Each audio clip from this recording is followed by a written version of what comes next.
second episode, we get a glimpse of what the world looks like outside the park. You sent out for the entertainment. With a character like Delos, you learn as much about them from the environments they choose as you do as with the character themselves.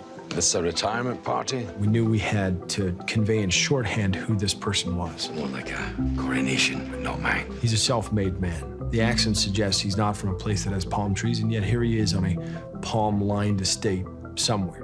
You see him in all of his decadent power, still struggling with his own problems. If you're playing a wealthy person, when you're surrounded by all that, you know, you can imagine, but you can't really, because they don't see it that way. It has little meaning for them.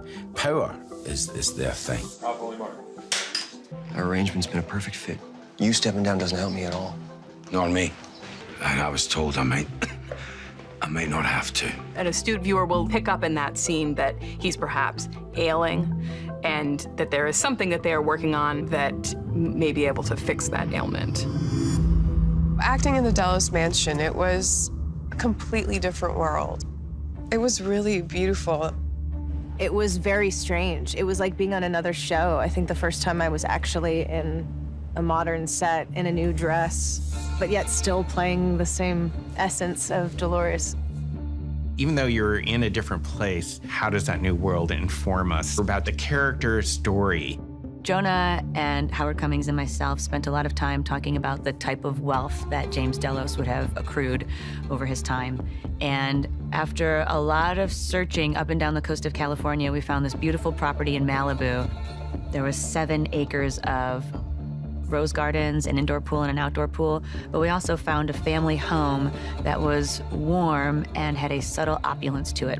This is more of a Spanish Mediterranean style architecture on the outside, but on the inside, I also found classical features. And background, action. Walking through the hallways led me into a living room, which was very nice because it was large, and I felt that there were many opportunities there to provide different angles for the filmmakers. We're shooting in a real location. It's not a stage, it's a film set. You have to be very careful. But it's a very evocative location because you have the Pacific right there. You see it, it's predominant in almost every shot. I was excited to explore her backstory. As Dolores starts to remember more, she comes to the realization that she's actually been to the outside world before. She would be brought out into these situations with some of the most powerful people in the world. Of course, no one would ever have any forethought that this being would be taking in every bit of information that she could get.